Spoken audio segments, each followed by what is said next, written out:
I first met Seal at a 100-mile run in San Diego, and I was running this race as part of a 6-person relay team with friends, and he was running the entire race by himself.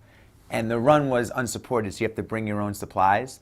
So we had, we overdid it a little bit. We had a tent, and we had masseuses and food. I mean, we were ready for, in case we had to stay there a week.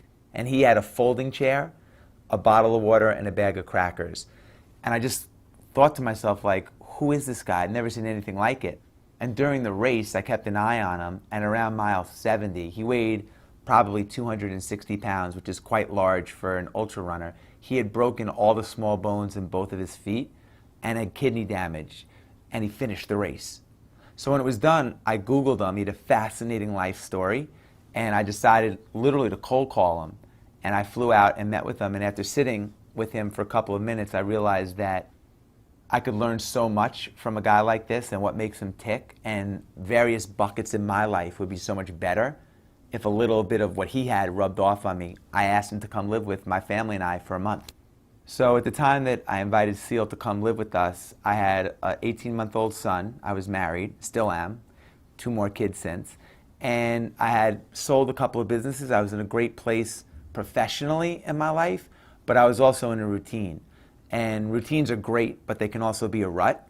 And I found that I just wasn't getting better. I was doing the same thing every day, like so many of us. Wake up, go to work, come home, have dinner, repeat. And I just wanted to get off autopilot. And I thought that he would be a great way to get in good shape, but also to just mix up my routine and get better. The first day that Seal came to live with me, he asked me he said, how many pull-ups can you do? And I'm not great at pull-ups. I did about 8, just getting over the bar 8. And then he said, all right, take 30 seconds and do it again. So 30 seconds later, I got up on the bar and I did 6, struggling. And he said, all right, one more time. We waited 30 seconds and I barely got 3 or 4 and I was done. I mean, couldn't move my arms done. And he said, all right, we're not leaving here until you do 100 more. And I thought we're going to be here for quite a long time because there's no way that I could do 100. But I ended up doing it one at a time. And he proved to me right there that, there was so much more. We're all capable of so much more than we think we are. And it was just a great lesson. It was actually the first thing that we did.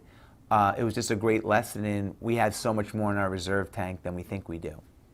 One of the things that Seal said to me, and it's in the book, and one thing that people have said that really resonated with them, he would say that when your mind is telling you you're done, you're really only 40% done. And he had a motto, if it doesn't suck, we don't do it. And that was his way of every day forcing us to get uncomfortable, to figure out what our baseline was and what our comfort level was, and just, turning it upside down. The 40% rule, maybe it's give or take a little, but look at a marathon. Most people hit the wall at a marathon at mile anywhere from 16 to 20. And, 99% of the people in this country that run marathons finish.